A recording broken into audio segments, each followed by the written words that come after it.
Hoy, di pa to subscribe. So, sa bidyong ito, usapan natin ang pasukan. Alam mo kung bakit? Magbabalik sa part 2. Joke naman eh. So, balik sa kanto.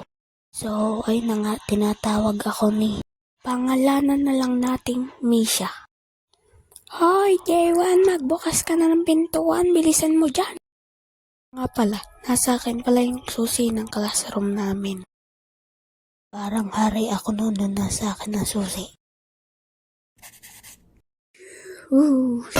Akin na yan!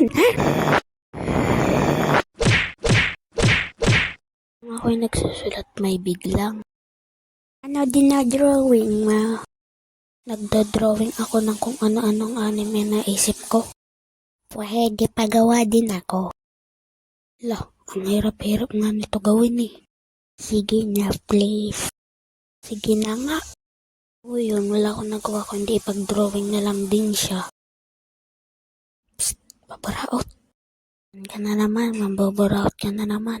Tsaka kakaburaot mo lang kagahapon ah. Kagahapon, yun ngayon. So, ayun, wala akong nagawa kundi bigyan na lang din siya. So, ayun na nga, tapos ng recess namin at activity na namin nun. Pag-aaralin natin ang away. Anong sagot sa number 1? Ginagawa ako. Paano to? Pwede ba kayo manahimik dyan? Ang ingay nyo eh. Aba, nasagot ka. So, ayun na nga, lunch break ito nung nangyari ito.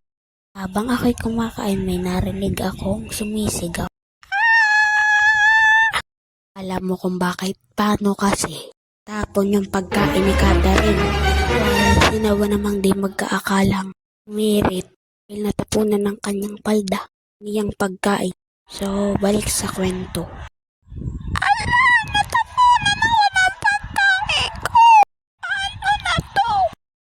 Ayun na nga, kakatapos lang ng lunch break nung nangyari. Diba class, pinag-aralan natin ang parts of flower. Ngayon, papasagutan ko sa inyo to, parang quiz na rin to. So, di pa naman ako nakapag-review. Ikaw nga rin eh. Na nga, pinag-quiz kami ni mama at wala din naman ako nagawa kundi sumagot na lang din sa quiz niya, kundi bagsak din ako.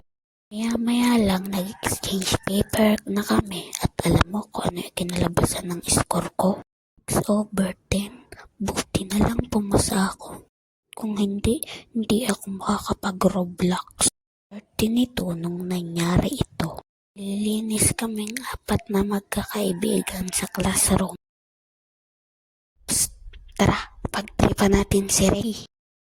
Sige, tara. So, ayun na nga, pinagtripan na namin si Reke. Alam mo kung anong ginawa namin? Kuha kami ng isang tingting na mahaba at isang tali. Siyempre, isang maliit na ukit ng kahoy. Pinagsama-sama ko ito at alam mo kinalabasan. Para siyang panghuli ng isda. May maliit sa dulo na parang langaw. So, ayun na nga, pinagtripan na namin si Reke. Ano ba to? Kanina ba itong dumidikit sa mukha ko? Langaw ba to? So, fast forward na tayo. Uwian na nito nung nangyari ito. Habang ako'y naglalakad, may nagparamdam na gutom sa aking tiyan. So, ayun, nagbila akong biskwit. Sa mamatay pa ako sa gutom. Dalas ko pa nga ang pagkain na binili kong biskwit bago makauwi. Dahil unang video ko pa lang to, huwag kalimutang mag-like, share, at subscribe.